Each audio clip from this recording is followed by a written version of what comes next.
मु कटकरू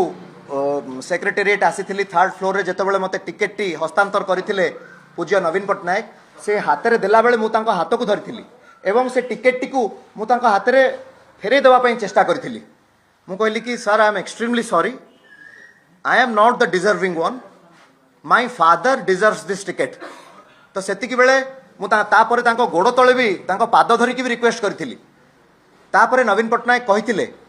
कहले कि don't worry Souvik, you are going to contest the election, everything will be managed by your father like earlier। जो भली भाबरे बापा जेमिति मैनेज करूथिले, जो भली भाबरे बापांकर कार्यकलाप थिला सेही भली भाबरे बापा ही सब किछि करिवे, तमे केवल इलेक्शन रे ठिया हुओ। मिडनाइट ऑपरेशन रो कथाटी डॉक्टर प्रभात विश्वाल पाखे रही, तो सेही कथाटी काले प्रभात विश्वाल बाहर को नहीं आसीबे सेही डर रे तांकू सीबीआई रो गोटे केस बना जाई, गोटे प्रायोजित केस तैयारी करा गला एवं तांकू सीबीआई केस रे फसा गला।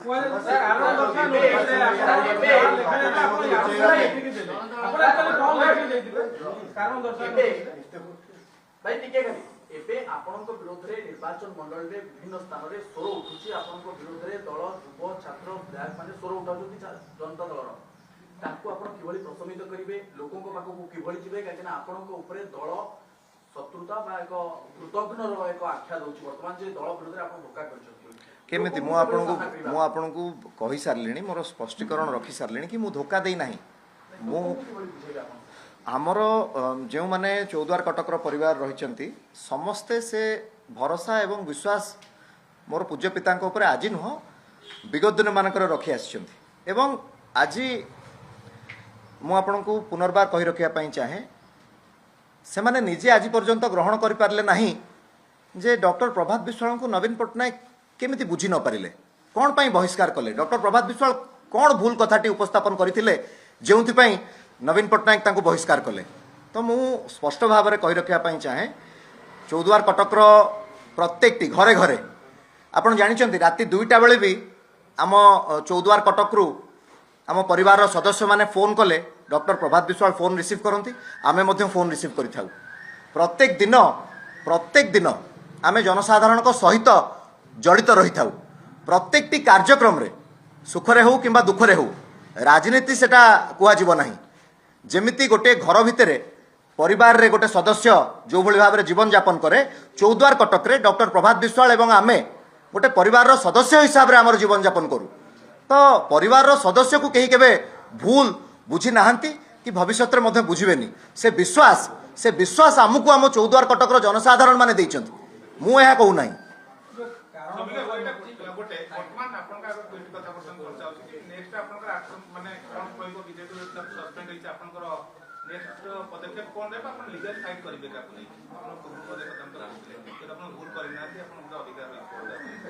देखु से विषय रे आपण माने परवर्ती पर्यायर जानी परिबे एवं भविष्य कथा निश्चित भाव में डॉक्टर प्रभात विश्वाल निष्पत्ति उपरे निर्भर करुच्ची। जहाँ डॉक्टर प्रभात विश्वाल निष्पत्ति नेबे से निष्पत्ति को आमे पूर्वरु जो भली भाव में पालन करी आसीचु भविष्य में मध्य से भली भाव में पालन करिवु। एवं शो कज रो कथा जो कथा आपण मते पचारुचंती मु शो कज रे मु देखुथली मते हस लागुथला जेतेबेले टीवी रे स्टेटमेंट दउथले चीफ व्हिप प्रमिला मल्लिक महोदया, तो से कहउथले कि जे कौनसी प्रकार सठिक कारण दर्शा जाई नाही बोली। तो मु आज बुझी पारुची जो कथा डॉक्टर प्रभात विश्वाल गतकाली भी गणमाध्यम रे कहिचंती सतरे बिजु जनता दल रे बोधे ठीक भाव में कहीं पढ़ती ना बुझती ना एवं जहाँ मन को आसला ताहा से माने कहि दियंती। आपण देखिबे मु आपण को मध्य से कॉपी तो समस्त पाखे थी शो कज रो मोर व्यक्तिगत शो कज रो कॉपी मध्य मु आपण को दबा पाई चाहिबी, किंतु आपण को कहि रखिया पाई चाहे सेकेंड पेज शो कज रो सेकेंड पेज रो 5th पैराग्राफ रे मु पढ़ी की मध्य सुनेबा पाई चाहिबी। आपण को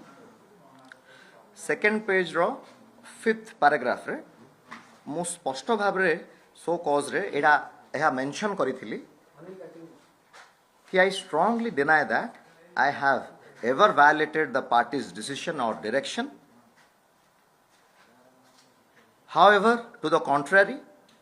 the actions and behavior of the Biju Janata Dal Party President Sri Navin Patnaik towards my father Sri Prabhat Ranjan Biswal, a former 3 times MLA, was not only disrespectful but also goes against the ethics of the very foundation of Biju Janata Dal, inasmuch as my father was unceremoniously expelled from the party without any reasoning and explanation. Etah more show cause रे मु mention करिथिली second page रो 5th paragraph रे आउ से माने कहउचंती कि मु कारण दर्शैनी मु तो कारण दर्शैछि जे मोर बापांको प्रति बिना कारण रे सत कहिले बोली तांकर मुंड कटा गला आउ आउ जेउ पुअर बापार मुंड कटा जाइथिबो से पुओ केबे भी बिजु जनता दल को वोट दब कि ए प्रश्न मोर सेमानकु मध्य आपण सर कहउछन्ते जे आपन बापांक प्रति असम्मान करा गला आपन बापांक रे मिछ अभियोग रे मिछ केस रे फसै दिया गला सर आपन कोन लागै छै संकोचन विभाजन टिकट नै निर्वाचन लढिले देखंतु जेउ दिन मते टिकट दिया गला 2019 मसिया रे ए कथाटी आपण नवीन पटनायक को पचारले भी पूज्य नवीन पटनायक को पचारले भी से कहि परिबे जो दिन मते टिकेट दिया गला 3rd फ्लोर को मते डका गला मते निजे मोर पूज्य पिता डॉक्टर प्रभात विश्वाल फोन करथिले मु कटक रु सेक्रेटेरिएट आसीथिली 3rd फ्लोर रे जेतेबेले मते टिकेट टी हस्तांतर करथिले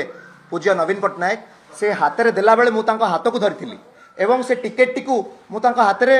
फेरे देवा पई चेष्टा करथिली मु कहली कि sir I am extremely sorry I am not the deserving one. My father deserves this ticket. तो सेतिकी बेले मु तापरे तांको गोड़ तळे भी तांको पाद धरी की भी रिक्वेस्ट करथिली तापरे नवीन पटनायक कहिथिले कहले कि डोंट वरी सौविक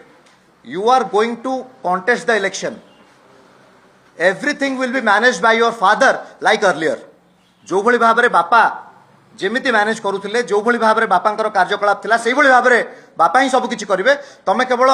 इलेक्शन रे ठिया हुओ ता परे परे भावंतु नवीन पटनायक जदि एठी बसचंती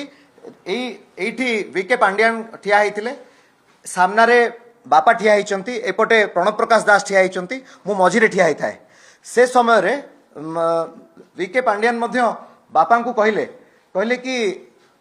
प्रभात बाबू आपण गोटे टीवी रे स्टेटमेंट दियंतु जे जे आपण डायरेक्ट इलेक्शन आउ लढिबे नाही जे पर्यंत ए केस सरी नाही भावंतु कोभली भाबरे चापग्रस्त करा जाई बापा को टीवी रे स्टेटमेंट दबा पई बाध्य करथिले बिजु जनता दल खास करी कि वीके पांड्यान नवीन पटनायक सम्मुख रे एवं